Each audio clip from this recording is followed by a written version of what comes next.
चलिए, principal of management Henry fuel के बेटा 14 प्रिंसिपल अपन ने समझे थे। इन 14 प्रिंसिपल्स को देखो समय के हिसाब से अपडेशन हो गया, नाम वही है, ठीक, उसके अंदर क्या चेंजेस कर दिया उसको देखते हैं। पेज नंबर 42 पे हमने पहला पढ़ा था division of work. Henry fuel के प्रिंसिपल में division of work, division of work का मतलब एक काम को, बड़े काम को छोटे छोटे कामों में, टास्क में बांट दिया जाए, इसको कहते हैं डिवीजन ऑफ वर्क। और जो बंदा जिस काम में माहिर है उस बंदे को वही काम मिले। हाँ बेटा,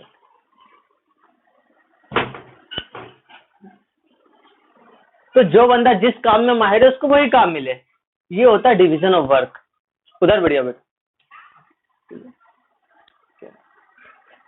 तो जो बंदा जिस काम में माहिर है उसको वही काम मिले। अब इससे प्रॉब्लम पता क्या आती है, इंसान को स्ट्रेस हो जाता है। आपको क्या पसंद है खाने में?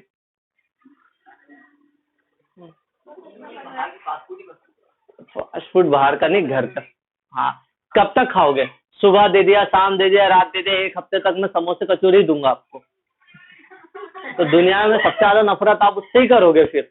अब नहीं खाना है, ठीक है। मतलब किसी भी चीज की होती हो ना, बहुत प्रॉब्लम वाली बात हो जाती है। लाइक मुझे अकाउंट पढ़ाने के लिए तो मैं एक ही चैप्टर को दिन में 5 बार रिवाइज करता हूं, तो मैं खुद टेंशन में आ जाता हूँ। बच्चा 5 बार बच्चे को रिवाइज करना चाहिए, उल्टा मैं पढ़ाने लग जाता हूँ।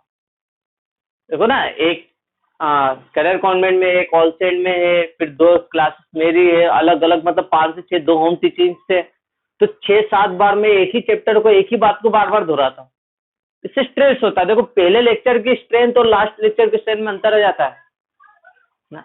आप सोचे चलो पहला सुबह सुबह का लेक्चर है, एनर्जी से पढ़ा दिया, दूसरा पढ़ा दिया, तीसरे में वही तो बोलना है, चौथे में वही बोलना, तो एक तरीके से टेंशन होने लगा था। तो स्पेशलाइजेशन से कहीं ना कहीं प्रॉब्लम आती है, ठीक है। कि अगर आप एक ही बंदे से एक ही काम बार बार करवा रहे हैं तो उस काम को क्या करेगा, वो बोर हो जाएगा फिर, ठीक है। और उसकी जो वर्किंग कैपेसिटी है डिक्रीज होने लग जाएगी, काम करने की क्षमता कम होने लग जाएगी। तो इसलिए आप क्या कर दिया, जनरलाइजेशन वर्क, कि वर्क को जनरलाइज कर दिया है। जनरलाइज मतलब एक बंदे को एक ही काम पे कंटिन्यू मत लगाओ, उसको काम बदलते रहो। इसलिए मैं क्या, इस फील्ड में लॉन्ग टाइम बना रहूं तो मैं सब चीज पढ़ाने की कोशिश करता हूँ। लाइक हिंदी है, बीएस है, तो मेरा मन भी क्या रहता है, स्टडी में फिर लगा रहे। बैंक रूटीन में, बैंक पे ज्यादा होता है जनरलाइज। देखना, बैंक पे एक ही बंदा एक ही पोस्ट पे, मतलब एक ही सीट पे कंटिन्यू नहीं बैठता है। कैशियर भी आपको चेंज होते दिख जाएगा, सामने रिसेप्शन पे भी चेंज होते हुए दिख जाएंगे आपको, ताकि वो क्या है, रूटीन वर्क होता रहे उनका। दूसरा, अथॉरिटी एंड रिस्पॉन्सिबिलिटी। पहले अधिकार और उत्तरदायित्व किसको सौंपे जाते थे, मैनेजर्स को। मैनेजर्स के पास पावर थी, अथॉरिटी एंड रिस्पॉन्सिबिलिटी। इस बार कहा कि अथॉरिटी एंड रिस्पॉन्सिबिलिटी आप एम्प्लॉयज को सौंपो, क्योंकि आप काम करने वाले हो तो आपको अधिकार सौंपूंगा, तो ही आप काम करने के लिए उत्तरदायित्व बन हो सकते हो ना। पर आपका हिंदी मीडियम है, इंग्लिश मीडियम? इंग्लिश मीडियम है ना, ठीक। फिर डिसिप्लिन। डिसिप्लिन में फॉर्मल कंट्रोल होता था। अभी भी आप मल्टीनेशनल ऑर्गेनाइजेशंस पे जाओगे, बड़ी कंपनियों में जाओगे तो फॉर्मल कंट्रोल ही मिलता है, लेकिन बहुत सारी जगह पर आपको इनफॉर्मल कंट्रोल, ठीक है। आपको लॉन्ग टाइम अगर मेरी कंपनी में बनाए रखना है तो मुझे आपको एक फेमिलियर एटमोस्फेयर देना पड़ेगा। आपको ऐसा लगना, क्योंकि देखो बहुत सारे 15-15, 20-20 साल एक कंपनी में निकाल देते। सुबह 9 से शाम को 9 बजे, 8-9 बजे तक, 7 बजे तक कंटिन्यू काम करना, खाली संडे की छुट्टी।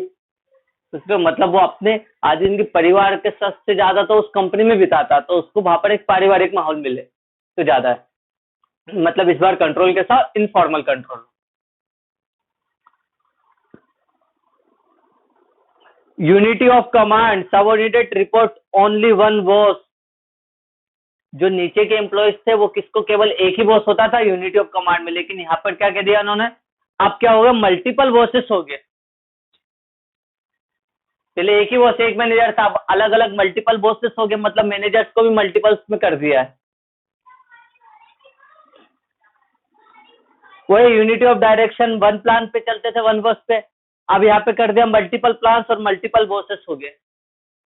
काम और प्रेशर इतना हो गया कि एक ही बंदे से बहुत सारे काम करवाने लग गए, मल्टीपल्स काम करवाने लग गए, उनके बॉस भी बहुत सारे हो गए। फॉर एग्जाम्पल, अगर आप फाइनेंस का काम करोगे ना, लाइक आप फाइनेंस में, आपको फाइनेंस भी संभालना पड़ेगा, सेल्स भी संभालना पड़ेगा, मार्केटिंग का काम भी उसी को दे दिया है। क्योंकि मैनेजर एक कंपनी इतने मैनेजर अफोर्ड नहीं कर सकती है। क्या कि यार मैं फाइनेंस मैनेजर अलग है, मैनेजर की बात कर रहा हूँ मैं, मैनेजर की सैलरी बहुत हाई रहती है, तो मैं फाइनेंस मैनेजर को अलग दूं, मार्केटिंग मैनेजर को अलग दूं, सेल्स मैनेजर को अलग दूं। इससे अच्छा एक ऐसा मैनेजर उठाता जिसमें तीनों क्वालिटी हो, जो मेरा फाइनेंस का काम भी संभाल सके, मार्केटिंग का भी संभाल सके, सेल्स का भी संभाल सके। मतलब आप मल्टीपल में क्या चले गए फील्ड में। इसलिए सीए फील्ड जो कर रहे हैं ना, वो सीए और सीएस दोनों करते हैं। एक कंपनी सोचती मुझे एक ऐसा सीए मिले जो मेरे लिए चार्टर्ड अकाउंटेंसी का भी काम करे, फाइनेंशियली प्रोटेक्ट करे और लीगली भी प्रोटेक्ट करे। तो एक अच्छा पैकेज सीए सीएस दोनों एक साथ करते उनको मिल जाता है। हालांकि टफ है, सीए ही होना बहुत टफ रहता है, लेकिन कुछ ऐसे रहते हैं सीएस, जैसे एक मेरा दोस्त सगुन बढ़ जाते हैं, कल ही मेरी बात हुई थी, ऑल इंडिया रैंकर है वो, तो सीए सीएस दोनों ही निकाल लेता है। 3 इडियट देखे ना आपने, इसमें आमिर खान रहता, वो कुछ भी नहीं करता, मस्ती करता रहता, उसके बावजूद भी क्या है वो टॉप कर जाता, फर्स्ट रैंक पे जाता।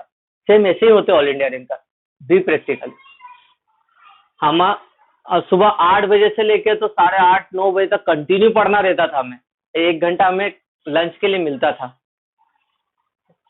हम रात दिन पढ़ते रहता था। रिजल्ट आता था फेल सीए में, जैसे रिजल्ट आता है 100 में से 10 बच्चे निकल रहे, 100 के 100 बच्चे वो बैठते जो 70-80% डिजर्व करते, जो पढ़ने में ऑलरेडी टैलेंटेड है, और सीए को पता है ये एग्जाम वो बंदे दे रहे हैं जो ऑलरेडी स्कूल के टॉपर्स है, तो पेपर कैसा बनाऊं कि इनमें से भी 10 ही निकले। आप कितनी बुक्स खत्म कर लो, उसके बाद जब पेपर आपके सामने आता तो कुछ नई बातें कहता, वो ऐसा लगता है कि अपन ये चीजें पढ़ी नहीं है। इस तरीके से उसको बनाते हो, प्रॉब्लम है। हम साल भर पढ़ रहे नहीं, वो हमारा दोस्त सागुन को क्या 1-1.5 महीने पढ़ता तो ही टॉप कर जाता वो। कुछ ऑल इंडिया रैंकर्स में से क्वालिटी रहती है, उनका माइंड इतना शार्प रहता है, वो एक ही बार पढ़ते चीजें उनको आ जाती है। पास में बैठता तो क्या, सर ने पहला क्वेश्चन पढ़ा लिखा तो ऑर्डिनरी स्टूडेंट जैसा पढ़ कर लिखता था, समझता था, ध्यान से लिखता था। लेकिन जब दूसरा क्वेश्चन सर पढ़ाते ही थे, इतने में उसका क्वेश्चन हो जाता था क्वेश्चन में। तो ये क्वालिटीज रहती है। तो यहाँ पर इसने क्या बोला है, देखिए मल्टीपल क्वालिटीज हो, है ना, यूनिटी ऑफ डायरेक्शंस में भी और यूनिटी ऑफ कमांड में भी वही है। अब इसके बाद क्या कहा इसमें, 7 नंबर का रेमुनरेशन ऑफ द पर्सनल, है ना, मतलब यहाँ पर क्या रीजनेबल पे रिवार्ड सिस्टम। यहाँ पर सबसे पहले क्या था, रीजनेबल, कि कम से कम उसको इतना पे सिस्टम दिया जाए। लेकिन यहाँ पर अब क्या कर दिया, परफॉर्मेंस बेस्ड रिवार्ड दे दिया सिस्टम, जो जितना अच्छा परफॉर्म करेगा उतना उसको पे आउट ज्यादा मिलेगा। इसलिए आजकल आप बहुत सारी फील्ड में जाओगे ना, तो आपको टारगेट बेस्ड जॉब मिल जाती है सेल्स में। क्या आप कंपनी का 1 लाख का टारगेट करिए तो आपकी बेसिक सैलरी मिलेगी जो भी आपको 10,000 15,000 मिल रही है। इसके ऊपर जो आप सेल कर रहे हो तो आपको क्या मिलेगा, इंसेंटिव मिलने लग जाता है। मतलब जो जितना अच्छा परफॉर्म करेगा वो उतना अच्छा क्या करेगा, पे आउट ले जाएगा। फिर प्रॉब्लम क्या आता है, गर्ल्स और बॉयज का। यहाँ पे गर्ल्स टारगेट बहुत जल्दी अचीव कर लेते हैं, और बॉयज कितना भी नॉलेज हो, कोई भी क्वालिटी हो, नहीं कर पाती। सेल्स में बहुत क्वालिटी रहती गर्ल्स में। हाँ, सेल्स में देखो मोस्टली गर्ल्स हम क्यों टारगेट अचीव कर लेती, रीजन क्या है उसका, आप वो कितने भी अच्छे से एक्सप्लेन करो, लेकिन एक लड़की जाती बैठती ना तो इंसान अच्छे से बात सुनने लग जाता है, और बेसिक बातें भी कह सेल चली जाती है। और बहुत सारे गिड़गड़ा भी आते, सर प्लीज मेरा टारगेट हो जाएगा, कर लीजिए, तो वो हो भी जाता है। सेंट्रलाइजेशन, है ना, decision move from top level to bottom level. Centralisation में क्या था, एक ही पावर सब एक ही इंसान के पास थी, है ना। ये क्या था, मेन था, ये टॉप लेवल का था, टॉप लेवल से कहां पे जाता था, बॉटम लेवल तक जाते थे सेंट्रलाइजेशन। और डी से अब क्या हो गया इसका principle, decision are taken on the level where, है ना, एवरी रिक्वायर्ड। अब डिसीजन लेने की पावर क्या हर लेवल पे दे दी है, हर लेवल पे क्या दे दी कि भैया आप अपने पर्सनल लेवल पे डिसीजन ले सकते हो, बस कोई इतना बड़ा लेवल का डिसीजन मत लेना जिससे पूरी ऑर्गेनाइजेशन इफेक्ट हो। मतलब छोटे छोटे डिसीजन सब ये ले सकते हैं। स्केलर चेन, कम्युनिकेशन कैसे चलता था, फॉर्मल, अब क्या हो गया, फॉर्मल इनफॉर्मल बोथ हो गया। ऑर्डर, किस ऑर्डर में हमें थे, use of internal information system for controlling के लिए। अब क्या हो गया इसमें, use for of internal information system of coordination का, है ना। इंफॉर्मल सिस्टम्स को लिया गया है कोऑर्डिनेशन के लिए, पहले कंट्रोलिंग के लिए लिया जाता था, अब कोऑर्डिनेशन के लिए। इसके बाद क्या दे दिया इसने, इक्विटी का stability of tenure of person, stability के लिए क्या था, training employees and encourage them to remain, employees stable रह सके, हमारे पास लॉन्ग टाइम तक सरवाइव कर सके, इसलिए हम एम्प्लॉयज को ट्रेनिंग देते थे। अब क्या हो गया, continue training and opportunity for growth to the, है ना, टू रिटेन देम। अब उनको कंटिन्यू ट्रेनिंग देने की जरूरत हो गई। कंटिन्यू ट्रेनिंग का मतलब क्या, कुछ नया क्या आया है। अगर आप अकाउंटेंट हो तो अकाउंटेंट में जब आप टैली पे वर्किंग कर रहे हो तो टैली हर साल कुछ ना कुछ नया अपडेशन लाते हैं। अगर आपको अकाउंटिंग में और अच्छी स्किल्स है तो आपको और हर साल ट्रेनिंग देनी चाहिए, ताकि आप कुछ नया सीखो, अपडेट रहो और आपका काम भी इजी रहे। इससे आप लॉन्ग टर्म बने रहेंगे। मोटिवेशनल लेक्चर्स हम क्या रहता है, आपको कुछ ने मोटिवेशनल लेक्चर दिया ना, तो वो लेक्चर कितने दिन काम करता है, 1 दिन 2 दिन 3 दिन दे दिया। अच्छा मोटिवेशनल लेक्चर दे दिया था लास्ट टाइम, मेरे करियर काउंसलिंग में बैठे थे दोनों, इतने मोटिवेट हो गए कि सर अब तो हम ये कर लेंगे, पर इससे 2 दिन 3 दिन रहे, चौथे दिन फिर ढीले पड़ गए, वो हमसे नहीं हो पाएगा फिर। तो मोटिवेशनल लेक्चर्स क्या होगा, कंटिन्यू बार बार हर हफ्ते 1-2 महीने में देते रहो। इससे क्या वो उस गोल के लिए जागा हुआ रहता है, अचीव करने के लिए रहता है। लेकिन फिर प्रॉब्लम क्या हो जाती है, अगर आपने एक बार एक चीज दे दी, ट्रेनिंग दे दी, उसके बाद लॉन्ग टर्म वही काम कर रहा है, कुछ नया नहीं सीख रहा है, स्किल्स को अपने डेवलप नहीं कर पा रहा है, तो प्रॉब्लम होती है। इसलिए अगर स्टेबिलिटी चाहिए एम्प्लॉयज में, तो उनको क्या किया जाए, ट्रेनिंग एंड डेवलपमेंट उनका कंटिन्यू किया जाए। और क्या था इसमें, initiative managers concise ideas and the implements then, managers ideas देते थे, लेकिन अब आइडिया कौन दे सकते हैं, वर्कर्स भी। इसकी एक और स्टोरी बताता हूँ, एक चाय की पत्ती का एक केस था, डिस्कशन किया था क्या पहले मैंने आपसे, नहीं, अपने इंडिया की ही चाय की पत्ती का एक केस था। उस चाय की पत्ती पे क्या था, पहले जो चाय की पत्तियां आती थी वो बॉक्स में आती थी, डब्बे में आती थी, वो सारे देखा होगा, कागज के डब्बे आ जाते थे, उसमें चाय की पत्तियां भरी जाती थी। अभी भी शायद कुछ बॉक्सेस में देते थे, लाइक टाटा वाला ज्यादा था, है ना। तो इन्होंने एक मशीन मंगवाई है फ्रांस से, और उस मशीन का डिजाइन कुछ इस तरीके से था, है ना।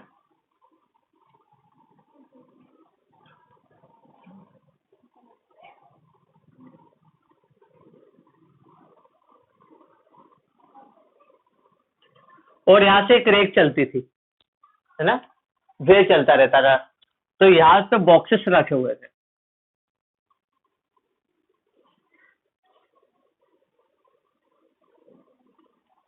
एक्चुअल में चाय पत्ती किसके लिए थी, कॉफी के लिए थी, क्योंकि इंडिया में चाय पी जाती, बाकी दूसरे जगह पे कॉफी को प्रेफर किया जाता है ना। तो ये मंगाई थी उन्होंने फ्रांस से, लगभग करीबन 250-300 करोड़ की मशीन थी। उस समय की बात है, 1990 की बात कर रहा हूँ मैं, 1990-95 की, 1995 के पास की। तो उस समय आपने 200-250 करोड़ की एक मशीन मंगाई है, और इस मशीन की खासियत क्या थी कि इसकी वर्किंग कैपेसिटी ज्यादा है। पहले 1 घंटे में हम कितने 100 बॉक्स तैयार करते, तो ये मशीन 1 घंटे में 1000 बॉक्स चाय की पत्ती के पैक करके कर देगी। चाय की पत्ती की क्वालिटी इंप्रूव होगी, आपका लाइट भी कम कंज्यूम होगा। इट मीन्स क्या होगा, ये ओवरऑल बहुत फायदे की चीजें थी। अब ये मंगवा ली यहाँ पर, लेकिन हमारे यहाँ पे हर्बल टी ज्यादा बनती थी, मतलब चाय की पत्तियों ने पत्तियां भी आती थी हार्ड वाली, और कॉफी के दाने क्या होते हैं, एकदम सिमिलर एक जैसे रहते हैं, जबकि चाय की पत्तियों में क्या हो जाता है, पत्तियां भी आ जाती है ना, सूखी। तो यहाँ पर क्या थी, चाय की पत्ती जब यहाँ से छन के निकलती थी, लाइक यहाँ पे रॉ मटेरियल आता था, यहाँ से पीस के रिफाइन होता था, और फिर आगे प्रोसेस होके यहाँ से चाय की पत्ती निकलती, और ये बॉक्स भराते थे आधा 1 किलो के समथिंग। लेकिन प्रॉब्लम क्या आ रही थी, इनकी चाय की पत्तियों में से पत्तियां कई बार अटक जाती थी, और एक आधी बॉक्स बीच में खाली होके, ये बॉक्स खाली हो जाता था, ये निकल जाता था, देन फिर अगला बॉक्स क्या था, भराता था। लाइक ये बॉक्स भरा है, इस बॉक्स में पत्ती रुकने के कारण ये बॉक्स खाली रह गया, अब ये बॉक्स भराने लग गया। और ये ऑटोमेटिकली फिर बाहर पे आगे जाके कार्टून में पैक हो जाते थे पूरे पैकेट। तो जब ये पैकेट मार्केट में गए, तो मार्केट में गए तो पता चला कि एक दो बॉक्स पैकेट में से खाली निकले। अब एक बॉक्स में चाहे दुकानदारों को मार्जिन ही कितना मिलता था, 50 रुपए 100 रुपए, पता है 100 रुपए के दो बॉक्स उसमें खाली निकल गए, तो उसका मार्जिन बचा ही क्या। तो मार्केट में इस कंपनी की इमेज खराब होने लग गई, इतनी खराब हो गई, बड़े बड़े ऑर्डर कैंसिल होने लग गए, दुकानदारों ने, सबने, होलसेलर्स ने सब ऑर्डर कैंसिल करने लग गए। अब इन्होंने इस मशीन का अब क्या करें, बड़े से बड़े मैनेजर सब साथ में बैठ गए और डिस्कशन करने लग गए कि अब क्या कर सकते, प्रॉब्लम क्या। बड़े अच्छे टेक्नीशियंस को बुला लिया, बोले नहीं सर अपने पास जो चाय की पत्तियां है ना उसमें पत्तियां अटकेगी और मशीन में से अपन कुछ नया नहीं कर सकते। सेटिंग वेटिंग सब चेंज करके देख लिया, नहीं हो पा रहा, परेशान इतना हो गया। फाइनली उन्होंने डिसीजन लिया, इस मशीन, अगर इस कंपनी की गुडविल बचानी है तो इस मशीन को चेंज करना ही पड़ेगा। फिर इन्होंने क्या करा, वहां के एक मैनेजर से, वह नीचे कंपनी में कारखाने में गए और वहां के एम्प्लॉयज से बात करने लगे। एम्प्लॉयज से पूछा कि दादा ये मशीन ली, इससे क्या फायदा। तो इन्होंने बहुत अच्छी मशीन है ना, मतलब 100 लेबर की जगह 20 लेबर की जरूरत पड़ती है ना, प्रोडक्शन कैपेसिटी भी बढ़ी है, खर्चे भी बहुत सारे बचे हुए हैं, ठीक है। उन्होंने बोला पर दादा एक प्रॉब्लम आ रही है, इनमें पत्ती अटकने के कारण क्या कुछ बॉक्स खाली निकल जाते हैं और वो खाली ही पैक हो जाते हैं, जिससे मार्केट में हमारी गुडविल खराब हो रही है, तो क्या कर सकते हैं। तो उन्होंने ज्यादा कुछ नहीं करना, आप एक काम करो, इसके यहाँ पर एक पंखा लगा दो हाई प्रेशर वाला, तो रेक से सामने जा रहे हैं तो जो बॉक्स खाली होंगे वो हवा से उड़ के नीचे गिर जाएंगे और भरे बॉक्स क्या हो जाएंगे, सामने चले आएंगे। एक छोटे से पंखे ने क्या करा, इतना बड़ा प्लांट बचा लिया। तो यहाँ पर इसने क्या बोला था, इनिशिएटिव होना चाहिए, इनिशिएटिव मैनेजर्स को नहीं एम्प्लॉयज को भी हो, है ना, ताकि वो भी एक अच्छा आइडिया दे सकते। एक वो कार वाला एग्जांपल बोला, बताया था ना कल आपको, कार निकल नहीं रही थी गेट से, उन्होंने क्या बोला, नीचे से हवा निकाल दो कार निकल जाएगी। और इसमें क्या था, ये तो अपन ने कर लिया था सहयोग की भावना। इसमें सपोर्ट किसका मिलता था, एम्प्लॉयज नीड टू मोटिव, है ना, दे कंसिस्टेंटली। और यहाँ पे क्या, now providing motivation at all times is not desired, हमेशा मोटिवेशन देना जरूरी नहीं, एक ही चीज है। अभी 14 प्रिंसिपल बच्चों साल भर भी याद करते नहीं, याद हो पाते, भूल जाते बार बार। डस्टर का रखा, तो क्या करें सर, ऐसे 14 के 14 प्रिंसिपल हमें इंग्लिश लेवल के याद हो जाए। एक छोटी सी हिंट दे रहा हूं मैं आपको, डेट HC ना, डेट यूपीएससी पे लिखा है क्या, निकिता की बुक है ना, UPSC OIC,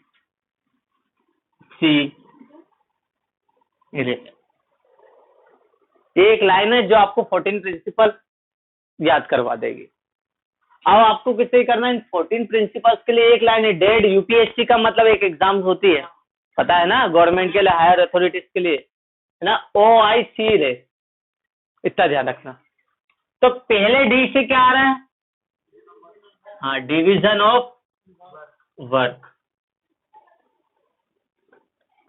बच्चों आप कुछ रट्टा मारते थे ना तो मैडम बोलते चल सुना, अटक जाते तो कुछ ना कुछ, सर याद है, रात दिन याद कर रहे थे, बस शुरू का एक शब्द बोल दो, एक शब्द बोल दो, वो जैसे एक शब्द बोलते थे, अच्छा द मैनेजमेंट, हाँ, फिर तुरंत बोलने लग जाते थे आप, तो वहां पे फिर बीच में अटक जाते थे गाड़ी, फिर धक्का लगाते थे मैडम, फिर उसको कुछ हिंट देते थे, फिर आगे बोलने लग जाते थे। तो यहाँ पर आपको एक हिंट मिल गई, डी से एक आता है डिवीजन ऑफ वर्क, ए से एक ही इसमें authority and responsibility, and response, D से डिसिप्लिन,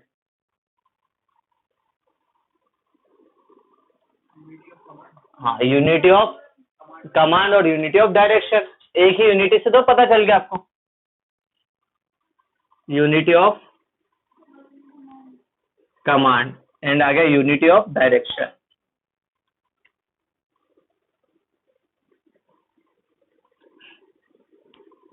फिर पी से,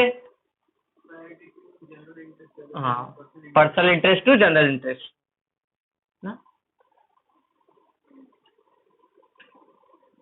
ना,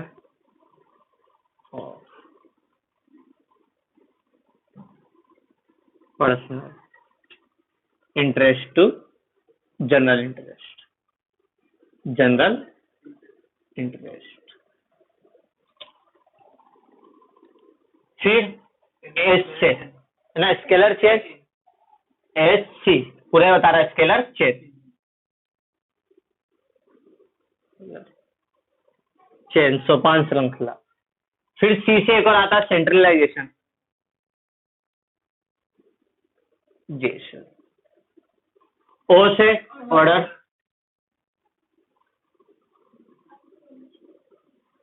आई से इनिशिएटिव,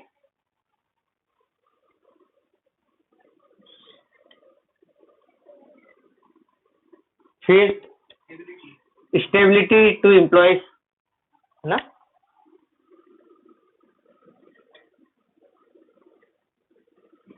टू एम्प्लॉयज, ठीक है। फिर एक ई से 12, हाँ ठीक है, हाँ, दो ई है ना, एक तो स्टेबिलिटी टू एम्प्लॉय, फिर ई दो बार यहाँ पर, है ना। एक मिनट, ये एक ही रहने दो, एक है यहाँ पर, हाँ ठीक है, इसको दो बार ले लो ई को, है ना। पहला तो ये आ गया इक्विटी, और दूसरा आ गया स्प्लिट डिकॉर, ई से आता है ना ये।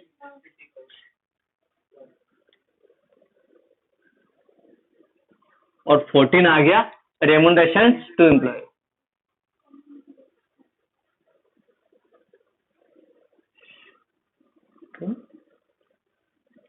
एम्प्लॉय। बेटा 90% तो आपको क्या आता है, कोई से 5 प्रिंसिपल को एक्सप्लेन करने के लिए आता है। 5% में चांसेस है कि आ सकता give the name of 14 principles, तो 14 प्रिंसिपल्स के खाली नाम लिखने के लिए आएंगे तो एक लाइन में अपना हो जाएगा। अब आप इसको मिटा के क्या कर सकते हो, एक बार खुद ही बोल के देखो, division of work, authority and responsibility, discipline, unity of power, unity of command, priority of general interest, scalar chain, centralisation, order, initiative, stability to employees, equity, है ना, स्प्लिट डी कॉस्ट, रेमुनरेशन टू एम्प्लॉयज।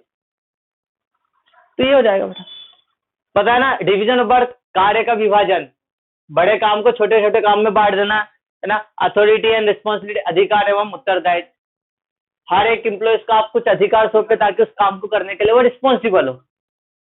तो याद रखना, अगर से कोई आपको कुछ अथॉरिटी सौंपे तो आप समझ जाना कि कुछ ना कुछ आप उससे काम निकला ना। आपको घर में अधिकार दे दिया, अथॉरिटी दे दी कि बेटा खेल सकता है, मस्ती कर सकता है, तो आपकी रिस्पॉन्सिबिलिटी क्या है कि कुछ टूटे फूटे ना। डिसिप्लिन, अनुशासन, एम्प्लॉयज को अनुशासन में रखना, एम्प्लॉयज के साथ साथ मैनेजर्स को भी डिसिप्लिन को फॉलो करना चाहिए, है ना। यूनिटी ऑफ कमांड मतलब सारे कमांड केवल एक ही बॉस से आए, जिससे किसी को कोई कंफ्यूजन ना हो, है ना। यूनिटी ऑफ डायरेक्शन मतलब सब एक ही कमांडिंग पे वर्कर है ना, कि जो बॉस ने बोला वो सभी एम्प्लॉय करे, अगर एक ने भी अपना काम नहीं करा तो गोल को अचीव करने में प्रॉब्लम हो सकती है।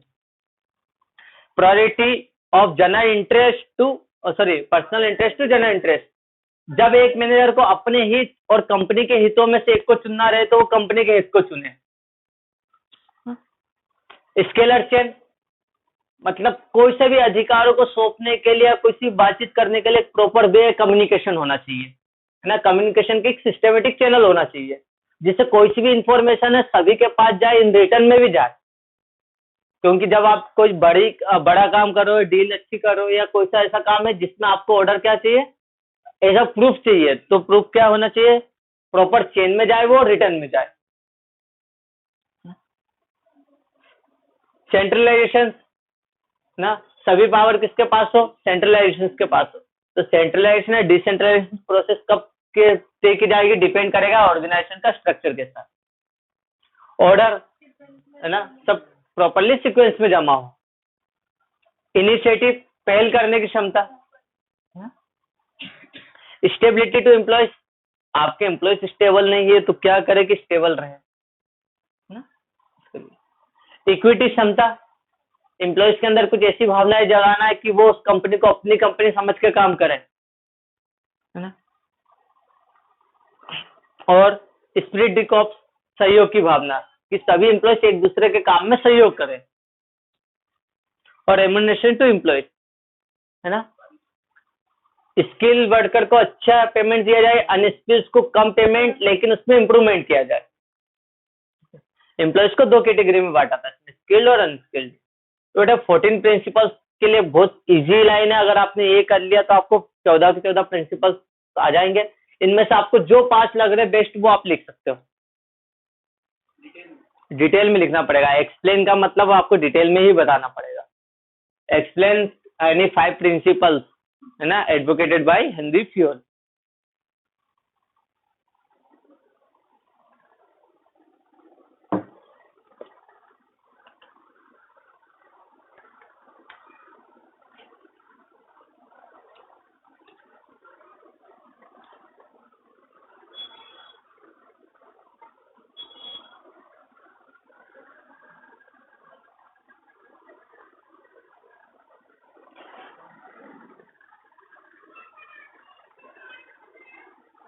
चलो अब अगला देखते हैं।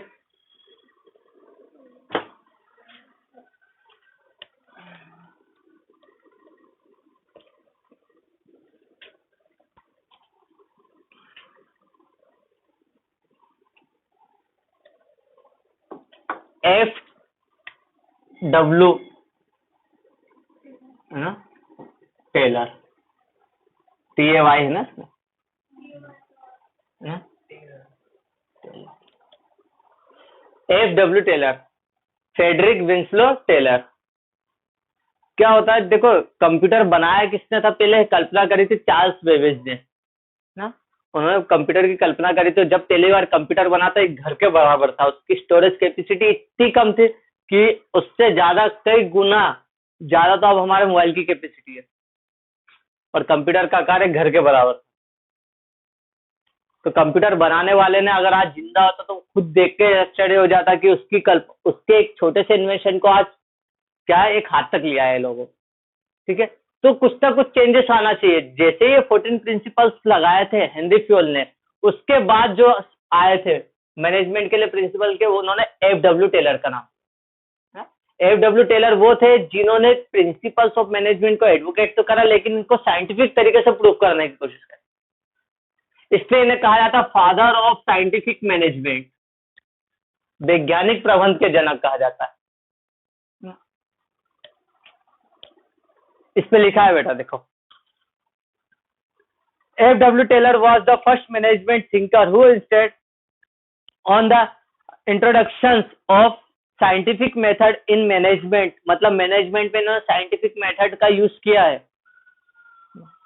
and it was he who along with his associates made the first systematic study of management।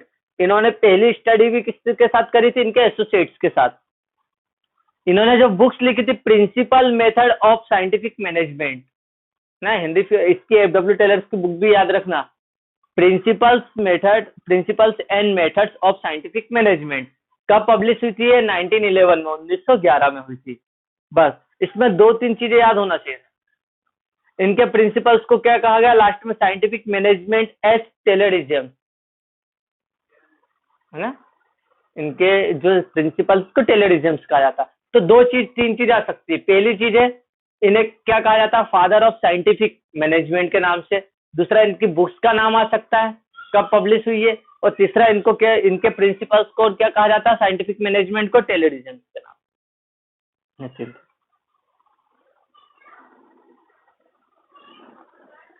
हालांकि इन प्रिंसिपल्स को यूनिवर्सली अप्लाई नहीं कर सकते, क्योंकि इन्होंने इतने हार्ड बना दिए थे इसको कि जहां पे देखो साइंस लगा दे, रूल्स रेगुलेशन में लगा दे, मतलब स्ट्रिक्टली इसको क्या करा, फॉलो करने के लिए कहा। इसलिए हेनरी फ्यूल के इतने नहीं थे, वो जर्नल गाइडलाइंस थी, और इन्होंने जो गाइडलाइंस करी स्पेसिफिक गाइडलाइंस कर दी कि इन्हें फॉलो करना चाहिए। देखो पेज चेंज करोगे, objective of scientific management, management में साइंटिफिक मेथड्स का यूज करने का क्या ऑब्जेक्ट था? पहला ऑब्जेक्ट था हायर प्रोडक्शन। देखो, एम्प्लॉयज ने, जितने भी कर्मचारी हैं, इन्होंने इन सिद्धांतों का बहुत विरोध करा। कंपनियों ने अप्लाई कर देते इन प्रिंसिपल्स को, तो क्या हुआ? प्रोडक्शन हायर तो हो गया, कैपेसिटी हायर हो गई, तो एम्प्लॉयज ठीक कर रहा है ना प्रोडक्शन, उसके ऊपर प्रेशर आएगा। वो सुबह से लेकर रात तक काम पे काम कर रहा है, तो प्रेशराइज हो जाते हैं। मतलब कंपनी का फायदा हो, तेज से तेज प्रोडक्शन करो, एम्प्लॉयज कैसा भी रहे। मतलब काम उससे इतना करवाया जाता है कि प्रोडक्शन ज्यादा हो, उससे उसको स्ट्रेस होता था। तो पहला लेकिन ऑब्जेक्टिव में दे रखा हायर प्रोडक्शन, की प्रोडक्शन इससे हायर होगा, क्वालिटी में कंट्रोल आएगा, है ना, प्रोडक्शन हायर हो विथ क्वालिटी भी अच्छी हो। कॉस्ट रिडक्शन, कॉस्ट भी कम होगी। एलिमिनेशन ऑफ वेस्टेज, जो वेस्टेज होते थे, छूटते थे, मतलब लाइक कॉपी में वेस्टेज निकल जाता है ना, तो जो वेस्टेज है वो भी कम हो। साइंटिफिक सिलेक्शन हो, हर मेथड का सिलेक्शन क्या हो, साइंटिफिक तरीके से हो। और incentive for higher production, higher production पे क्या दिया जाए, इंसेंटिव भी दिया जाए। इसकी कुछ टेक्निक्स आएगी, ये यहाँ पे दे दिए प्रिंसिपल ऑफ साइंटिफिक मैनेजमेंट के, कुछ वो दे दिए, प्रिंसिपल्स दे दिए। कितने प्रिंसिपल है इसमें? 6 टोटल ना। इनको अभी रुक जाओ, इसको मत करना, इसके पहले टेक्निक्स कर लो। टेक्निक ऑफ साइंटिफिक मैनेजमेंट,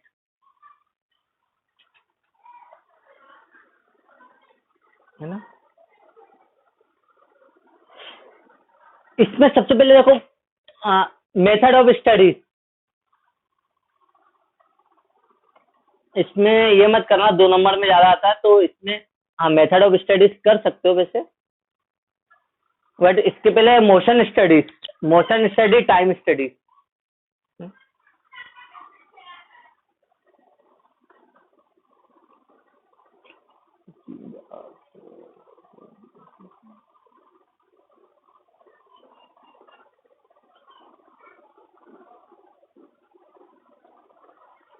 कर सकते हो, मेथड ऑफ स्टडी भी कर सकते हो, फिर time, motion study, time study हो सकता है, फेटिक स्टडी। पहले मेथड ऑफ स्टडी देख लेते हैं। मेथड ऑफ स्टडी मतलब एक रॉ मटेरियल, एक प्रोडक्शन के लिए सबसे पहले क्या जरूरी था, रॉ मटेरियल, कच्ची सामग्री। मतलब एक प्रोडक्ट को बनने से, रॉ मटेरियल की कंडीशन से लेके फिनिश गुड्स तक लाने में क्या प्रोसीजर अपनाई जा रही है, कितना टाइम लग रहा है उसको काम को करने में, ठीक है, कितना खर्चा हो रहा है, कितने एम्प्लॉयज हो रहे हैं, एक एम्प्लॉय पर्टिकुलर कितनी आउटपुट निकाल रहा है, इन सबके बारे में क्या करना है, स्टडी करना है, मेथड ऑफ स्टडी कहलाता है। जैसे आप आए सुबह 9 बजे से लेकर शाम को 7 बजे तक, आपने कितना काम करा, किस स्पीड से काम करा, कितना आउटपुट निकाल के दिया कंपनी को। मतलब एक एम्प्लॉय पे भी स्टडी की जाती है कि रॉ मटेरियल से लेकर उसने फिनिश गुड्स तक में अपने कितने एफर्ट लगाए, तो इसे कहा जाता है मेथड ऑफ स्टडीज में। इसके बाद मोशन स्टडी और टाइम स्टडी क्या होता है ना। देखो, टाइम स्टडी का मतलब है कि एक एम्प्लॉयज के लिए पर्टिकुलर कितना टाइम होना चाहिए काम करने के लिए, वर्किंग आवर्स, ठीक है, तो ये होता है टाइम स्टडी। और मोशन स्टडी का मतलब है उस टाइम में वो कितनी स्पीड से काम कर रहा है ना। लाइक यहां से देवास जाने में कितना टाइम लगता है, 1 घंटा।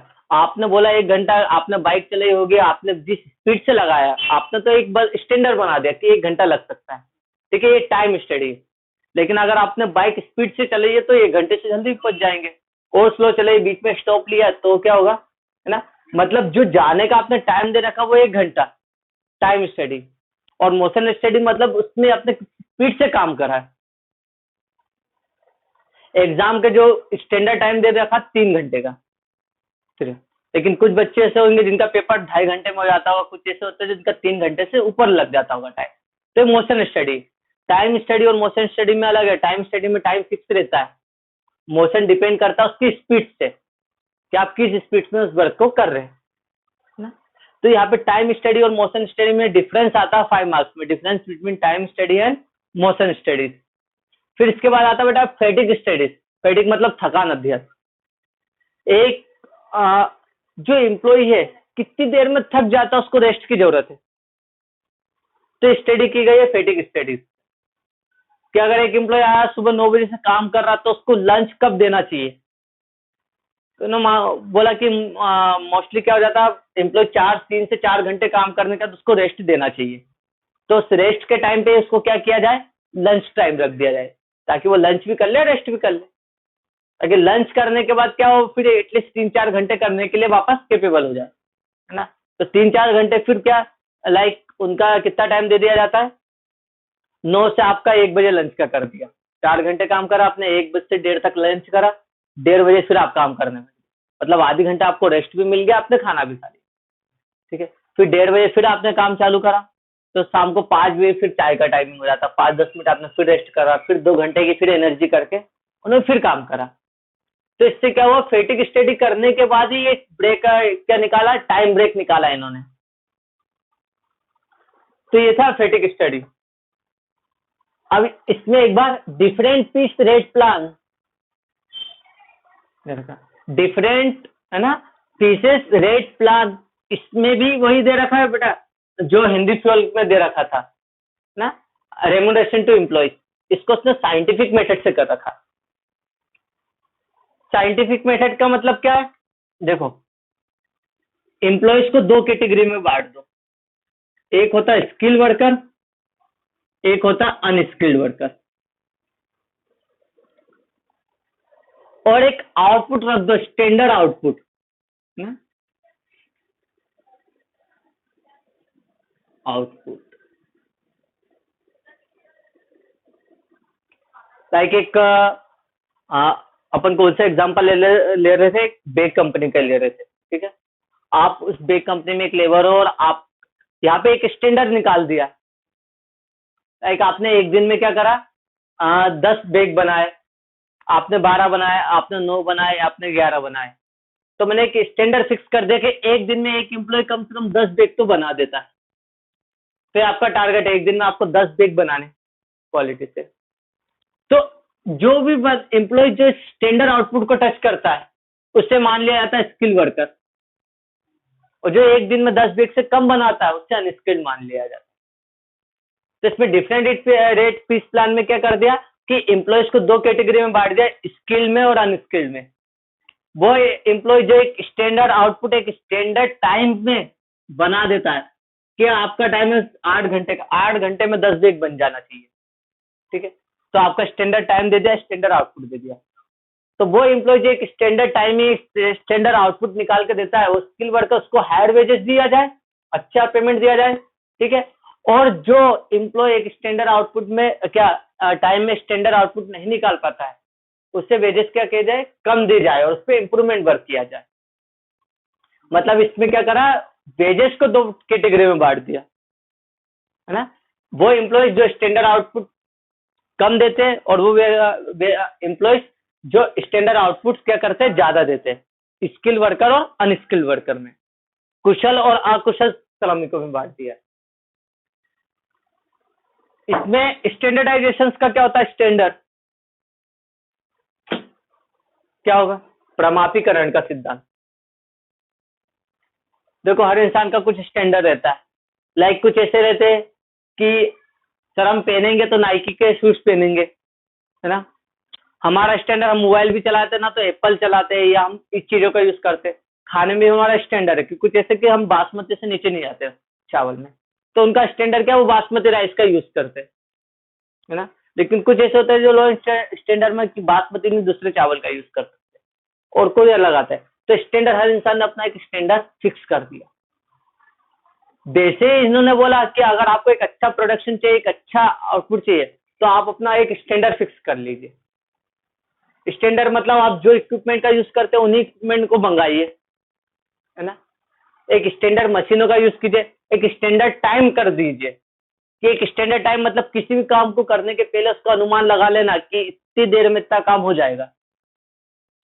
लाइक आपका वर्किंग टाइम निकाल दिया 8 घंटे, एक एम्प्लॉय 8 घंटे काम करेगा और 8 घंटे में कितना यूनिट निकालेगा, 10 यूनिट आउटपुट देगा। ये होता है स्टैंडर्डाइजेशन। किसी ने सोचा नहीं कि सर ये 3 घंटे ही एग्जाम के लिए क्यों दे रखा है? इससे ज्यादा भी हो सकता, कम भी हो सकता, होता है। लेकिन नॉर्मली क्या है, जब बच्चों पे स्टडी की गई है तो उससे पता चला एक बच्चा कंसंट्रेशन से कितने 3 घंटे तक कंटिन्यू लिख सकता है। बच्चे की बात करें, बड़े की नहीं। कोई प्रोफेशनल एग्जाम होती है वो 4-4 5-5 घंटे भी चलती है ना। यूजीसी नेट की एग्जाम्स बहुत लंबी चलती है, ठीक है। तो उसकी एक स्किल देखिए कि कोई सा भी बच्चा पढ़ने की बात करे तो 8 घंटे से ज्यादा कंसंट्रेशन नहीं कर सकता एक साइंस के साथ, है ना। और लिखने की बात करें तो 3 घंटे से ज्यादा कंसंट्रेशन करना मुश्किल रहता है। तो स्टडी करने के बाद एक स्टैंडर्ड फिक्स हो गया कि हाँ 3 घंटे में इतना पेपर बच्चा लिख सकता है। मतलब काम करने के पहले ही उसका क्या करना है, एक स्टैंडर्ड फिक्स कर देना। और काम के साथ साथ उसका वर्किंग कंडीशन, उसके इक्विपमेंट्स, टेक्निक्स, उनका भी एक स्टैंडर्ड फिक्स कर देना, ठीक है। तो ये होता है स्टैंडर्डाइजेशन। मतलब काम को करने के पहले उसका एक स्टैंडर्ड बना दिया जाए। देखो इसमें भी क्या लिखा, under scientific management attempt it's made to maintain accuracy. आप एक एक्यूरेंसी मेंटेन करें कि एक दिन में कितने आउटपुट निकल रहा, 10 एक एम्प्लॉय से तो 10 रहे एक्यूरेंसी, ठीक है। Standardisation is a technique which involve the method of selection standard tools. इसके अंदर क्या कि आप एक अच्छे टूल्स का उपयोग करें एंड इक्विपमेंट्स का for use by workers and maintaining standard working condition at the work place, है ना। कि वर्कर्स को एक अच्छी चीज तो मिले। अब धार वाली तलवार से लड़ना और बिना धार वाली तलवार से लड़ने में अंतर है ना। आप एक इलेक्ट्रिक का अगर, चलो एक अच्छा एग्जांपल लेते हैं कि इलेक्ट्रिशियन है जो लाइट का काम करता है, अगर उसके पास टूल्स अच्छे नहीं है तो उसको शॉक लगने के चांसेस ज्यादा हो जाएंगे, रिस्की हो सकती है, उसकी जान पे आ सकता है ना। तो अगर आपके पास एक स्किल, कितना भी अच्छा स्किल हो, लेकिन उसके पास इक्विपमेंट अच्छे नहीं हो पाएंगे तो वो काम वैसा नहीं कर पाएगा और आउटपुट वैसा नहीं निकाल पाएगा। तो स्टैंडर्डाइजेशन का मतलब क्या, अपनी एक एक्यूरेंसी मेंटेन करके रखें, उसका एक लेवल मेंटेन करके रखें, है ना। उसके उस लेवल को अचीव करने के लिए क्या हो, एक अच्छे सिस्टमेटिक उनके पास टूल्स भी हो स्टैंडर्ड और इक्विपमेंट्स भी हो। तो ये होता है standardisation. Time study, motion study में डिफरेंस बहुत इंपॉर्टेंट है ना। Time study, motion study. Time study क्या होता है, it's refer to technique use the measure the time that may be taken by workman of reasonable skills and efficiency to perform various element of job. Time study क्या होती है, एक technique होती है कि एक एम्प्लॉय एक दिन, मतलब अपने 24 घंटे में से कितना समय क्या कर सकता है, काम के लिए दे सकता है। तो आप 8 घंटे, 9 घंटे, 10 घंटे टाइमिंग के लिए निकाल रखा है, तो ये क्या हो गया, टाइम स्टडी से निकला है ना। टाइम स्टडी के बाद मोशन स्टडी, मतलब उस टाइम के अंदर वो कितना काम क्या होता है, क्या अननेसेसरी मूवमेंट्स को, मतलब उस काम को बंद करने के लिए मोशन स्टडी निकाली गई है। क्या होता है, टाइमिंग हुआ आपको 9 बजे इंटर होना ऑफिस में और शाम को 5 या 6 बजे जॉब की छुट्टी होती है। तो अधिकतर एम्प्लॉयज क्या करते हैं, 9 बजे गए तो गेट से ऑफिस तक जाने में 10 मिनट लगा देते ना, फिर 10 मिनट ड्रेस चेंज करने में लगाएंगे, 20 मिनट हो गए। फिर ड्रेस का सुबह सुबह उनकी चाय आ जाएगी तो 5-10 मिनट उन्होंने चाय पिया, मतलब आधे घंटा तो उन्होंने यही कंज्यूम कर लिया। एक एम्प्लॉय अगर आधे घंटा यूज कंज्यूम कर लेता है, अगर 100 एम्प्लॉय होंगे तो मेरे कितने घंटे जाएंगे, 30 मिनट है ना, 3 घंटे 300 मतलब 30 घंटे का लॉस हो जाएगा मेरा, क्योंकि आपके 100 एम्प्लॉयज को आपने 30 मिनट की फ्री पेमेंट दे दिया। फिर उसके बाद आधे घंटे का लंच हो जाएगा, फिर शाम की चाय आ जाएगी। फिर जैसे ही छुट्टी होने वाली रहती है 7 बजे, तो 6:30 वो घड़ी देखने लग जाते हैं, फिर काम उनका बंद होने लग जाता है। तो जैसे 6:45 हुआ तो वो ऐसे ही बंद करके हो जाते, तो 15 मिनट वहां पे। तो एक एम्प्लॉय ने क्या करा, 1.5 से 2 घंटे तो ऐसे ही वेस्ट कर दिया। तो देखते कि हमने 8 घंटे 9 घंटे जो स्टैंडर्ड टाइम दे रखा, उसके अंदर एक्चुअल में प्रोडक्शन क्या हो रहा है, मोशन क्या हो रहा है, किस स्पीड में काम हो रहा है। मतलब स्पीड को जानने के लिए क्या किया जाता है, मोशन स्टडी की जाती है। लिखा, motion study means the close observation of the movements of a workers body involve in performing a job. Actual में जॉब परफॉर्म करते टाइम वर्कर्स ने एक्चुअल में कितना इन्वॉल्व हुआ है, उस टाइम को देखने के लिए मोशन स्टडी की जाती है। मोशन मतलब उस काम की स्पीड, ठीक है। ऑब्जेक्ट दैट, देखो टाइम स्टडी का ऑब्जेक्ट उद्देश्य क्या है, the object of time study is to fix time standard of for each operation. ना टाइम स्टडी का एक ही ऑब्जेक्ट है कि हर काम को करने के पहले उसका एक स्टैंडर्ड टाइम फिक्स कर दिया जाए। लाइक एग्जाम का एक स्टैंडर्ड टाइम दे दिया 3 घंटे। अब इस 3 घंटे में कोई बच्चा है जो जिसका मोशन ज्यादा है, मतलब उसकी काम लिखने की स्पीड ज्यादा है, ठीक है। तो इसमें क्या था, एक काम को करने का क्या किया जाए, हर एक काम को करने के लिए पहले एक स्टैंडर्ड टाइम फिक्स कर दिया जाए, इसलिए टाइम स्टडी हुई है। अब आपने क्या बोला कि देवास जाने के लिए 1 घंटा, कि नॉर्मली कोई भी इंसान जाता तो 1 घंटा लगता ही है, तो 1 घंटा स्टैंडर्ड निकला है। स्टैंडर्ड टाइम मतलब है टाइम स्टडी से निकाला है। लेकिन अगर आपने स्पीड ज्यादा बढ़ाई मोशन स्टडी, तो स्टैंडर्ड टाइम से पहले भी आप टारगेट को अचीव कर सकते हो। तो यहाँ पर क्या दिया, the purpose of motion study is to avoid wasteful movement motion and determine the best way for of doing a job.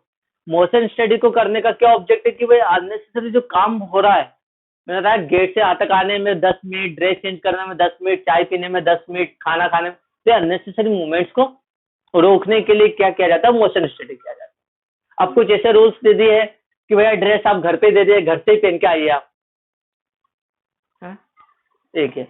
Machine चालू होगी पहले, फिर 11 बजे तक क्या होगा, उनको चाय मिलेगी, 10 बजे तक चाय मिलेगी, चाय को भी फटाफट पीना है, मतलब या तो फिर स्टार्टिंग में, या मशीन चालू होने में क्या होता है 5 मिनट लगता है, तो 5 मिनट के अंदर आपको चाय पी लेना है, तब तक क्या होगा, फिर मशीनें चालू हो जाएगी। तो एक ये अननेसेसरी मूवमेंट्स को रोकने के लिए किया जाता है। नेसेसरी मटेरियल टाइम स्टडी के लिए क्या जरूरी है, each element study with the help of stopwatch to find out the time taken in its performance। Time study के लिए क्या किया जाता है, स्टॉप वॉच। मैंने पहले स्टॉप वॉच किया था कि चलो आपको 1 घंटे का पेपर, मतलब एक पेपर बना के दे दिया 100 मार्क्स का, और 100 स्टूडेंट्स को दे दिया, तो 100 स्टूडेंट्स से पेपर करवाया और स्टॉप वॉच ऑन कर दी। अब वो देखा कि कितने बच्चों से पूरा 90-95% एक्यूरेंसी चेक करी कि कितने बच्चों से कितनी देर में पेपर सोल्व हो जाता है, तो स्टैंडर्ड टाइम कितना निकला, 3 घंटे। तो ये क्या है, टाइम स्टडी। टाइम स्टडी के लिए किसका यूज किया है, स्टॉप वॉच का। जबकि इसके लिए क्या किया है, देखो, for studying motion, motion study के लिए the help of photographic camera is taken. किसी भी स्पीड को नोट करने के लिए किसका यूज किया जाता है, फोटोग्राफिक कैमरे का, है ना। लाइक फॉर एग्जाम्पल क्रिकेट में बॉलिंग मैच में जो बॉलर गेंद फेंकता है, तो कितनी स्पीड से गेंद गई है, उस स्पीड को नोट करने के लिए क्या किया जाता है, फोटोग्राफी कैमरे का यूज किया जाता है।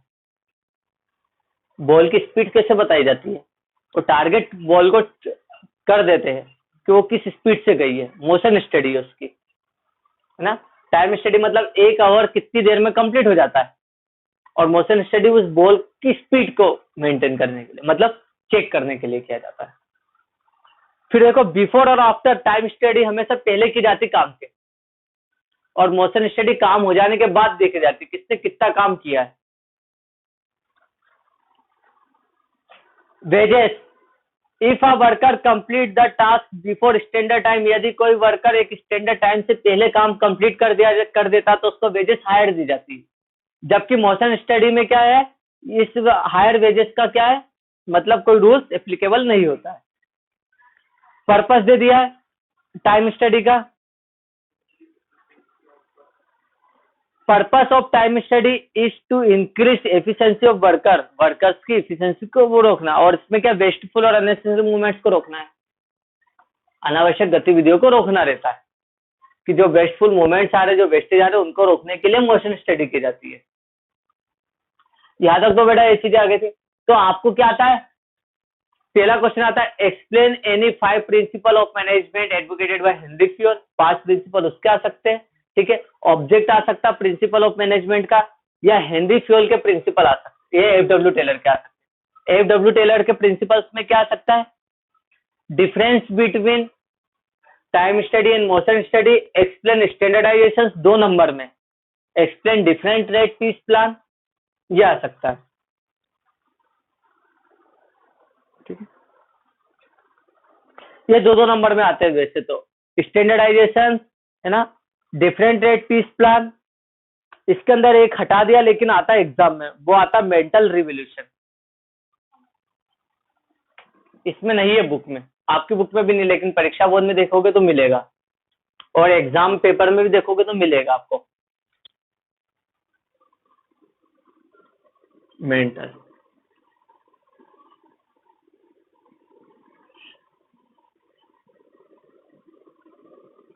मानसिक क्रांति, ये आप कॉपी में लिख लेना, इसको मैं व्हाट्सएप के थ्रू आपको पहुंचा दूंगा। मानसिक क्रांति क्या, मेंटल रिवोल्यूशन, दिमाग में चल रही लड़ाई। एक एम्प्लॉय क्या चाहता है, देखो एक नौकर क्या चाहता है,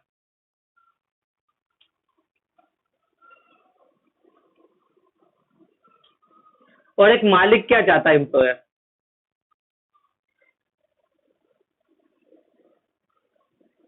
लाइक मैं मालिक हूं, मैं क्या इस कंपनी का हेड हूं, मैं क्या चाहता हूं कि मैं कम से कम सैलरी में अच्छा से अच्छा एम्प्लॉय मिल जाए। एक मालिक यही चाहता है कि यार मैं कम से कम पैसा दूं और मुझे ज्यादा से ज्यादा काम करने वाला मिल जाए, एक मालिक यही चाहेगा। जबकि एक नौकर क्या चाहेगा, ज्यादा, मुझे ऐसी जॉब मिल जाए कि मुझे पैसा अच्छा मिले, काम का प्रेशर कम हो। देखो दोनों की थिंक अपोजिट चल रही है। मालिक सोच रहा है कि कम पैसा दूं, ज्यादा काम करवाओ, और नौकर क्या सोच रहा है कि ज्यादा पैसा लूं, कम काम करूं। अगर ऐसा होता रहेगा तो दोनों के बीच में कॉन्फ्लिक्ट चलता रहेगा, इसी कहते हैं मानसिक क्रांति। ठीक है, तो इन्होंने बोला जबकि इन दोनों के बीच में अलग भावनाएं जागृत होनी चाहिए। क्या जबकि एम्प्लॉयर को क्या सोचना चाहिए, ये मेरा एम्प्लॉय है, मैं इसके लिए जितना अच्छा करूंगा इतना डेडिकेशन के साथ वर्क करेगा, है ना। और एम्प्लॉय को क्या सोचना चाहिए कि मेरी कंपनी है, जितना अच्छा परफॉर्म करेगी, है ना, उतना अच्छा मेरे लिए रहेगा। सबसे अच्छा इसके लिए करा था एप्पल ने। एप्पल कंपनी, जब एप्पल कंपनी ने अपना इनिशिएशन मतलब चालू हुई थी इनिशियल लेवल पे, तो उसने क्या करा था, अपने ही कंपनी के जो शेयर थे वो अपने ही कंपनी के ओनर्स मतलब एम्प्लॉयज को दे दिए थे। लाइक मेरी एप्पल कंपनी और तुम लाइक एम्प्लॉयज हो, है ना। तो जैसे हमारे यहाँ पे दिवाली पे बोनस मिलता है, तो दो ऑप्शन दे दिए इन्होंने, या तो आप चाहो, आपके पास दो ऑप्शन है कि मेरी एप्पल कंपनी और आप एम्प्लॉयज हो। ठीक है, आपके पास जब बोनस का टाइम है, लाइक वहां पे क्रिसमस पे बोनस मिलता है, क्रिसमस या न्यू ईयर पे, है ना, तो क्रिसमस पे आपको बोनस मिल रहा है। तो आपको दो ऑप्शन है, या तो आप कैश ले लो, या दूसरे ऑप्शन में क्या, आप कंपनी के शेयर ले लो। शेयर से क्या फायदा है, आपको सैलरी तो मिलेगी मिलेगी, लेकिन आप आगे से आप कंपनी के ओनर भी होगे, मतलब कंपनी जो लाभ कमाएगी उस लाभ में से भी आपको कुछ हिस्सा मिलेगा। तो इससे क्या फायदा, अब एम्प्लॉय क्या सोचेगा कि यार सैलरी तो मुझे मिल रही है, लेकिन अब मेरी कंपनी है, जितना अच्छा परफॉर्म करेगी उतना मुझे बोनस एज अ प्रॉफिट भी मिलेगा हर साल। तो एम्प्लॉय उस कंपनी को अपनी कंपनी समझ के काम करने लग गया, मतलब उसके अंदर किसी भावना जग गई कि ये कंपनी मेरी है, मेरी कंपनी जितना अच्छा मार्केट में परफॉर्म करेगी उतना अच्छा मेरा फायदे के लिए होगा, कि मेरी पोस्टिंग भी बढ़ेगी, और मेरे लिए क्या होगा, है ना, एक अच्छा प्लेटफॉर्म भी खड़ा हो जाएगा, मेरे फ्यूचर के लिए बेहतर रहेगा। और आज जिन्होंने वो शेयर्स लिए थे वो ऑलरेडी अरबों के मालिक हो चुके हैं, क्योंकि अब वो बोर्ड ऑफ डायरेक्टर के लिस्ट में शामिल हो गए। कंपनी ने अच्छा परफॉर्म किया, देखो क्वालिटी वैसे एप्पल मोबाइल लेने वाला, आईफोन लेने वाला कभी भी क्या कर सकता है, प्राइस देखता ही नहीं है। और एप्पल जब भी लॉन्च होता है ना, तो कमिंग सुन लिखा जाता है, आईफोन 7, 8, 9 जो भी चल रहे हैं उसके कमिंग सुन, फिर उसके बाद उसके रेट सामने आते हैं, क्योंकि उसके बाद पता है जो भी आईफोन लेने वाला है वो ऑलरेडी समझ जाएगा कि 1 से 1.5 लाख के समथिंग में बजट बनना चाहिए, क्योंकि पुराने या जो बेसिक मोबाइल है वो 50-60 हज़ार के आते हैं। तो एक उसने अपने एक स्टैंडर्ड फिक्स कर रखा है। ठीक है, तो ये क्या हो गया, इन प्रॉब्लम को सोल्व करना है मेंटल रिवोल्यूशन से। मेंटल रिवोल्यूशन का मतलब होता है चेंजिंग थिंग, बोथ ऑफ, मतलब दोनों के बीच में एक थिंक को, सोच को चेंज करना है। एम्प्लॉय क्या सोच रहा है और एम्प्लॉयर क्या सोच रहा है, जबकि इन दोनों की थिंक्स को क्या, दोनों का एक ही मेन एम होना चाहिए कि ऑर्गेनाइजेशन के गोल को अचीव करवाना है बेस्ट वे में, जिससे क्या होगा, दोनों के लिए अच्छा होगा। दोनों के लिए क्या अच्छा होगा, एम्प्लॉयज के लिए भी क्या होगा, फ्यूचर में उसको सैलरी उसको टाइम पे मिल जाएगी, उसका प्रमोशन भी अच्छा होगा, उसकी सैलरी में इंक्रीमेंट के भी चांसेस अच्छा होंगे। और मेरे लिए अच्छा क्या होगा, यार मेरी कंपनी प्रॉफिट कमाएगी तो मैं अपने एम्प्लॉयज को दे पाऊंगा और मैं खुद सर्वाइव कर पाऊंगा। तो दोनों के थिंकिंग को चेंज करना ही मेंटल रिवोल्यूशन होता है, मानसिक क्रांति। हिंदी में, हिंदी मीडियम वाले क्या लिखते हैं, मानसिक क्रांति मतलब इसका इसको कर्मचारियों नियोक्ता के बीच में, है ना, मानसिक परिवर्तन करना ही मानसिक क्रांति कहलाता है। थोड़ा और शुद्ध हिंदी हो जाती है उनकी, बाकी वो अपनी लैंग्वेज में लिख सकते हैं। तो बेटा एक मेंटल रिवोल्यूशन का आ सकता है, तो 3-4 चीजें आती है, different rate piece plan, standardisation, time study, motion study में डिफरेंस और मेंटल रिवोल्यूशन, इसमें ये ज्यादा आते हैं।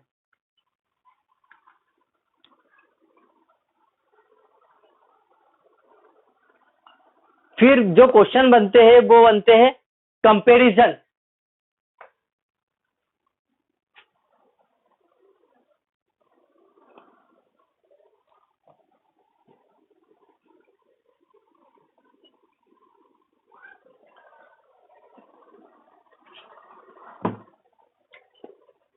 ओवरऑल दोनों ने का एक ही उद्देश्य था कि मैनेजमेंट को बेस्ट बनाया जाए।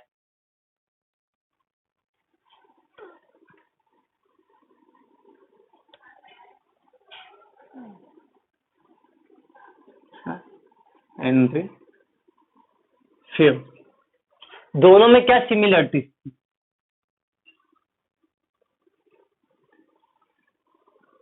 समानताएं क्या थी? क्या समानताएं थी?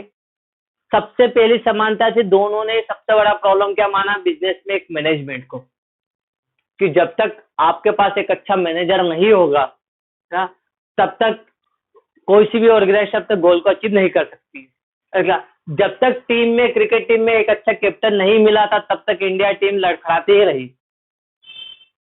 तो गांगुली और इनका टाइम देख सकते हो, कितने अच्छे अच्छे एक्सपर्ट्स बल्लेबाज थे, बट अचीवमेंट कब से चालू है? जब धोनी आया था, है ना। उनके एक अच्छा कैप्टन है, वो जब एक अच्छे कैप्टन की भूमिका बहुत ज्यादा अच्छी होती है, किसी भी देश, अपने देश की बात कर लेते हैं, जब तक हमारे देश को एक अच्छा पीएम नहीं मिला, देश डेवलपमेंट में बहुत कम रहा। स्किल वर्कर थे, जैसे ही मोदी आया, मतलब जो चेंजेस आना था वो चेंजेस बहुत अच्छे से आया। तो एक बुक भी लिख देना, तो उन्होंने इतनी अचीवमेंट कर चुके हैं। आप तो खुद ही देखने वाले हो कि अपने ऐसी जनरेशन ने जिन्होंने मोदी जी के काम को लाइव देखा है। तो पहली सिमिलरिटीज क्या, दोनों ने क्या प्रॉब्लम मानी थी? मैनेजमेंट को प्रॉब्लम मानी थी ना।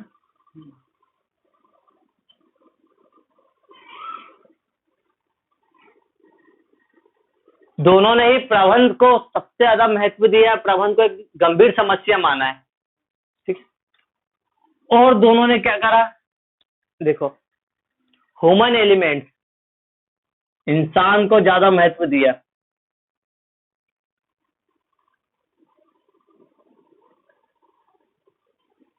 किसी भी कंपनी के गोल को अचीव करने में सबसे ज्यादा महत्व रहता है इंसान का, उसके एम्प्लॉयज का। तो मैनेजमेंट किसका किया जाए? एम्प्लॉयज का किया जाए, ना कि किसी मशीन का। कि आप अच्छी से अच्छी मशीन ले आओ, अच्छी से अच्छी टेक्निक्स ले आओ, लेकिन आपके पास स्किल्ड एम्प्लॉय नहीं हो पाएंगे, तो आप अपने एम को अचीव नहीं कर पाओगे। मतलब दोनों ने ही, टेलर हो या फ्यूल हो, दोनों ने ही किसको इंपॉर्टेंस दिया? इंसान को, ह्यूमन एलिमेंट्स को प्रोडक्शन का सबसे एक्टिव वो बताया उन्होंने, एलिमेंट बताया।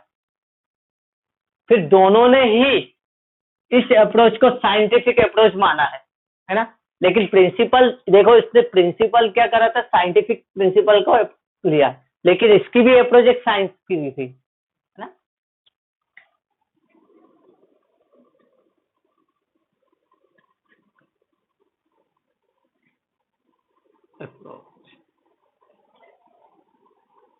और क्या है इसमें? Division of work.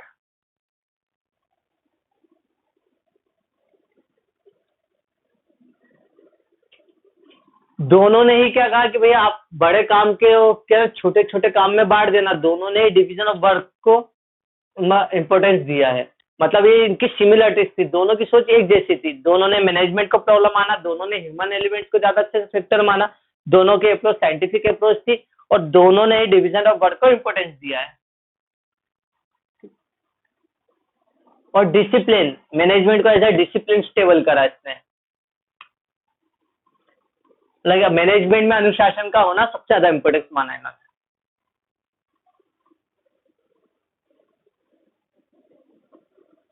और क्या बता सकते हैं इसके अंदर? प्रोफेशनलिज्म इन मैनेजमेंट, दोनों ने बोला कि ये मैनेजमेंट का काम भी एक प्रोफेशनल जैसा है। जैसे डॉक्टर है, इंजीनियर है, वकील है, सी है, वैसे मैनेजमेंट को भी ऐसा एज अ प्रोफेशनलिज्म माना है कि इस काम को भी किसी प्रोफेशनल व्यक्ति को ही सौंपा जाए, किसी नए व्यक्ति की जगह। इसलिए एमबीए आप कितनी भी बड़ी कंपनी, मतलब इंस्टीट्यूट से कर लो, अच्छे से अच्छे कॉलेज से कर लो, लेकिन एक अच्छा हेड ऑफ मैनेजर की पोस्ट आपको कब मिलेगी, जब आप एक प्रोफेशनल स्किल में आ जाते हो। बस काफी बेटा, इसमें 6 पॉइंट, ठीक है, प्रोफेशनलिज्म को भी ले सकते हो। ठीक है? इनके में अंतर क्या था? सबसे पहला दे दिया बेसिस ऑफ स्टडी।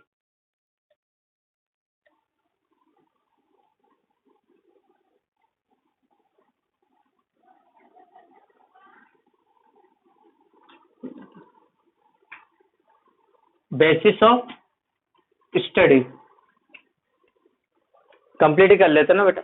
देखो बेसिस ऑफ स्टडी क्या, the basis of study for Taylor was labour. Labour, देखो टेलर की बेसिस ऑफ स्टडी क्या थी, लेबर, है ना। और इसकी फ्यूल की बेसिस ऑफ स्टडी क्या थी, मैनेजर्स, है ना। मतलब टेलर ने किसको इंपॉर्टेंस दिया था ना, लेबर्स को। किन प्रिंसिपल ऑफ मैनेजमेंट को किस पे अप्लाई किया जाए, सब लेबर्स पे अप्लाई किया जाए। और इसने क्या बोला कि सब फ्यूल ने मैनेजर्स पे अप्लाई करते। इसलिए तो क्वेश्चन आता है कि हेनरी एफ.डब्ल्यू. टेलर्स के प्रिंसिपल का सबसे ज्यादा विरोध किसने करा था, लेबर्स ने, क्योंकि सारे प्रिंसिपल मैनेजर अपनाता, फॉलो करता एम्प्लॉयज पे, और स्ट्रेस दिया जाता है। टाइम स्टडी किस पे की जा रही, लेबर पे। मोशन स्टडी उन पे की जा रही है। डिफरेंट एक्सपीरियंस प्लान उन पे किया जा रहा है ना। स्टैंडर्डाइजेशन एम्प्लॉयज पे किया जा रहा है। तो सभी है, मेंटल रिवोल्यूशन भी एम्प्लॉयज पे किया जा रहा है। तो इससे क्या होता था, लेबर्स क्या होता है, सब प्रेशराइज होते थे। जबकि फ्यूल के जितने भी प्रिंसिपल थे 14, सब मैनेजर्स पे अप्लाई होते थे। बेटा दूसरी डिसिमिलरिटी क्या थी, लेवल ऑफ मैनेजमेंट, देख सकते हो लेवल ऑफ मैनेजमेंट का, दैट क्या Taylor concentrated on the operating level, he paid more attention to shop floor and factory management. ध्यान रखना, Taylor principles and techniques are said to follow bottom up approach. मतलब Taylor के approach क्या थी, bottom से लेके upward तक जाती, नीचे से ऊपर तक की जाती। जबकि फ्यूल की अप्रोच क्या थी, टॉप लेवल से लो इस पे बॉटम लेवल। देखो इसने क्या बोला, कंट्रोल लेवल, मतलब नीचे से ऊपर तक जाना चाहिए। और फ्यूल क्या बोल रहा है, कंट्रोल नीचे से, मतलब ऊपर से नीचे की ओर जाना चाहिए। ठीक है, रिलेवेंस देख लो, इसमें कितने डिफरेंस, 4 ही होंगे ज्यादा, यानी 4-5 ही। इस आपको 4 करना बस, है ना। एक काम करो, 2 तो ये हो गया। रिलेवेंस ले सकते हो तो रिलेवेंस ले लो, बड़े पॉइंट से। मैं सोच रहा हूँ कि वो बताऊं कि थोड़े छोटे रहे। एक minute,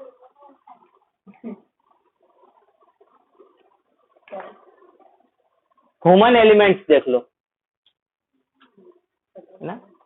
Taylor gives more stress on increase productivity. Taylor के जो प्रिंसिपल्स थे बहुत स्ट्रेस देते थे, उसका एक ही मोटिव था, प्रोडक्टिविटी को बढ़ाना।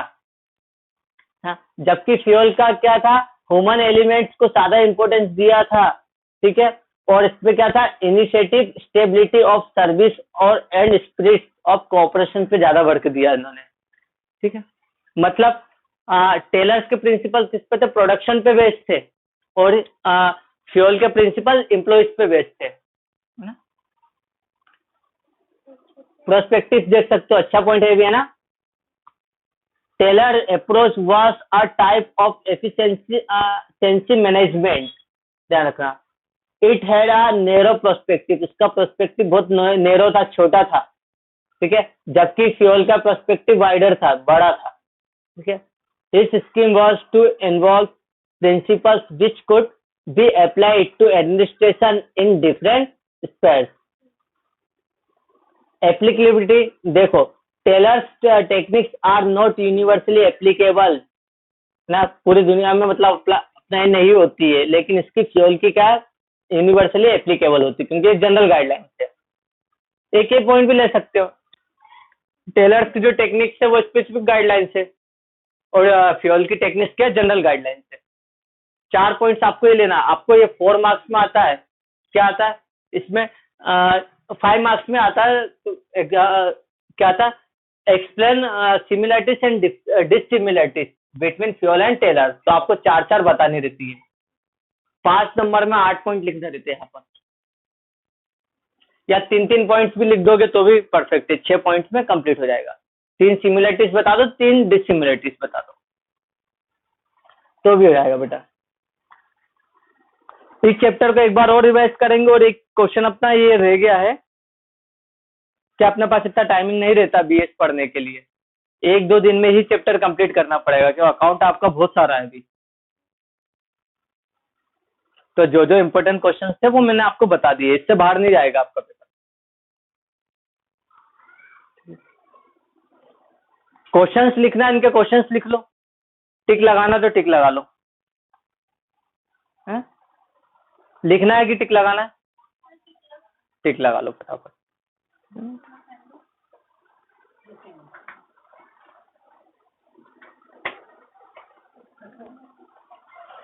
बेटा वेरी शॉर्ट में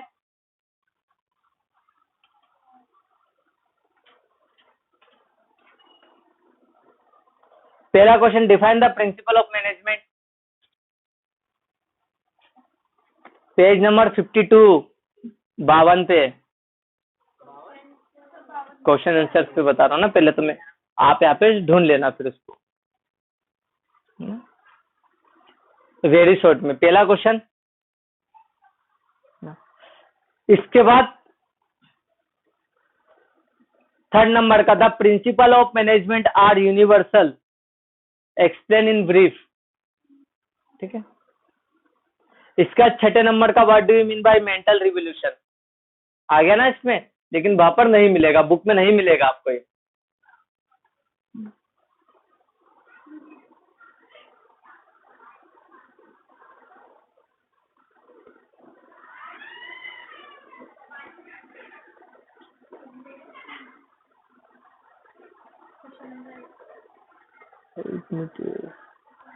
हाँ, क्वेश्चन नंबर 8 कर सकते हैं, state any 3 similarities between Taylor and fuel.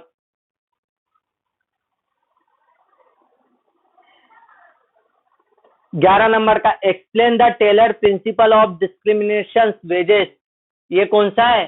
Different piece rate plan को डिस्क्रिमिनेशन वेजेस कहा जाता है। हो चुका इसमें ना, बता चुका हूं मैं, स्किल्ड अनस्किल्ड वर्कर वाला। 13 number, state any 3 dissimilarities between Taylor and fuel.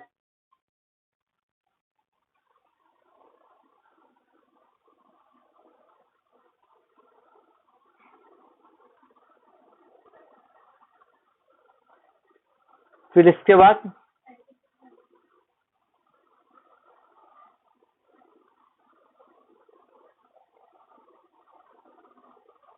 22 number का,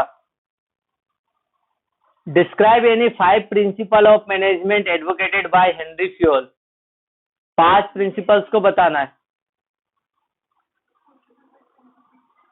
बता चुका। 23, 24 वो 3-3 सिमिलरिटीज, उसको 5 कर देना, 5 ही करना आप तो ज्यादा अच्छा रहेगा। इसके बाद वो एनी 3 लिखा ना, उसको एनी 5 कर दो तो ज्यादा अच्छा रहेगा। फिर question number 25, difference between time study and motion study.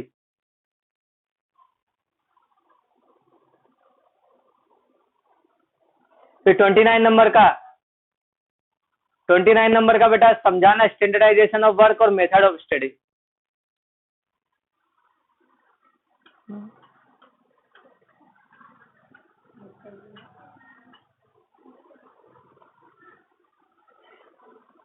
और एक ये 43 नंबर का, explain any 5 techniques of scientific management.